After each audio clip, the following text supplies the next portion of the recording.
Yeah, you're welcome. So the next question on the board goes, thank you for the Shiur. Question: if some people that convert are the gilgul of someone who went off the Derech, then isn't it possible for them to still have things to do Teshuvah for even after conversion? After all, wouldn't such people have lived a whole life of sin beforehand? It's a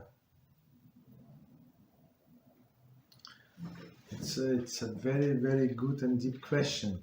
So on one hand, that's what we said. So there are some of the souls that are actually Jewish, right, and trapped in a non-Jewish body. So in this case, they do not get in neshama. Just so you know, right?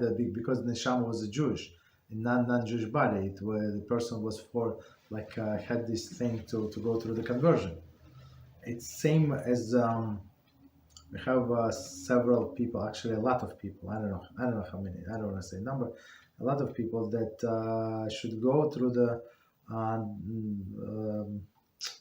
Giur Sofek, doubtful Giur, because there is no proofs that they're Jewish. I mean, they think they're Jewish. Their grandmother said. I mean, all of this nothing tangible. You understand? So they think they're whatever. So in this case, if they go to the Giur, so that's how we explain to them.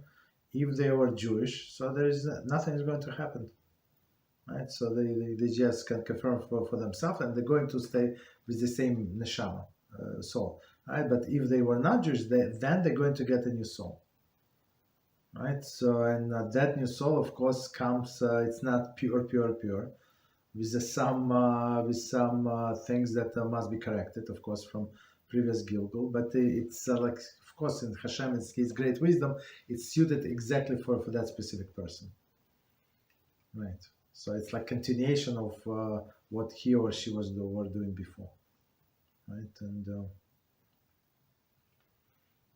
okay, so that's so in one case they would get a new soul, right? And new mission, in some sense, new things that that person would need to fix going forward. And if that person was had a Jewish soul before, so it's actually the continuation of the previous reincarnation, or that reincarnation, but now the person is going to be more serious. So now, when the people usually when they when they pay something, they pay for something, they more they hold in they hold into that.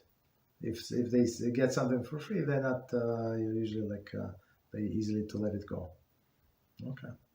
So now when they went through all of this conversion, all of the process, all of the pain and agony and humiliation, and I deal with people. They telling me all of the humiliation, and sometimes it's they in their head. They tell the truth.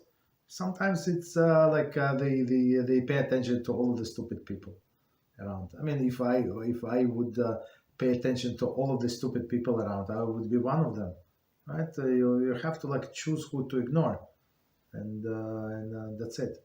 So after all of this, after person went to conversion, so they are going to take the Judaism, hopefully, very, very seriously, not like last reincarnation. Okay. What else? Thank you, Rabbi. You're welcome. Actually, I had a question in regards to this issue of the conversion too. Let's say, I don't know, someone is in the process of conversion or decides to go through conversion, and the Messiah comes, I don't know, tomorrow, in a week from now, something like that. And of course, as I have learned, this person is going to be helped to achieve conversion subsequently because he was already in the process. Yes. However, I'm wondering, how much into the process does a person have to be in order for it to be considered as an actual process of conversion? because it's not the same to say, okay, I want to convert, rather than to start acting upon it. So how much does a person have to be within this process in order for it to be considered as a process of conversion by the Mashiach himself, so to speak? So there is no like actual number from 1 to 10 how and what love. But if a person is serious, and for some people it takes time, and working with some people, and unfortunately they're so poor, I feel so bad for them, and therefore for them just to apply in a base din, so I mean in their money to I use a calculator to convert it in dollars. So it's like $600 or $700 just to start the application in a base din. So and they don't have such money. You understand? I think it's per person. It's maybe per family it's cheaper. I mean, I did not ask, but they told me per person. Okay, I mean because it's not the whole family converts. Two separate people as they're related, but for them it does not matter. So for them it's like mission impossible, and then they force them to take classes. Okay, of course. To take classes, it's also thousands of dollars. I don't know how much, but thousands, few thousands, they told me. And they cannot afford. They're trying, but I mean, bro. So, but if person is serious, and the only obstacle was money, the only obstacle was some other things, not his personal issue, not because like a person did not want to move to Jewish community, for example, even though he had money or he was like he enjoyed his family, his convenience, be close to his job and stuff like that. So of course that's not serious person. So, but if person is shying, but it's financially, it's impossible for him to do for him. It's impossible. So they told me in like some people in the different countries. So for them to come to the close to the Jewish community, they have to move to the capital of the country, and the prices, the way I understand, from the capital to where they live on the suburbs, I don't know how many miles from capital, that doesn't matter, like it's like 7 times, no, not 7, like 3 or 4 times more for rent. They hardly pay rent and wherever they live. So now like it's almost mission impossible. Of course, HaShem is going to help if they really want it. I offer them a few like options, like advice, not offered, like advice. Look into, but we'll see. I mean, if they're serious, but they cannot. For example, like physically, they cannot just say we're going to rent the apartment next to the shul, and they say, okay, give us rent and 2 deposits, right? And they say I have 13% of the first rent, and that's all money I have. So I mean, nobody's going to let them in. You understand? But if so people in these conditions, so they are potential converts. But if person is like Rabbi Runschlitter sent me a student, and he said maybe you can help him, and the guy is I said so. I like when people interview me. It's you don't even understand how I like it. So they said, so where exactly are you teaching? Where exactly are you learning? So I tell them, so but how about Kabbalah? Zor. I said, how about Borer? He said, what is Borer?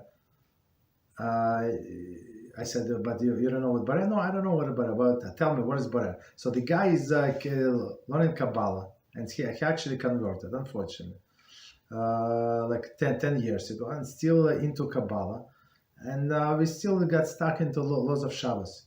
You understand? So it's beneath his intellect, basically. So he did not join. So the clowns like that, or if the person he says like I want to convert, I want to advance, but does exactly 0. So that's of course that's people who like not going to be saved, basically. Not going to be not saved, but considered to be like potential converts. Sorry, saved maybe if they're righteous people. There is no problem. They might be saved as a non-Jews. There is no problem. So but they're clowns like. They interview me. Okay, go ahead.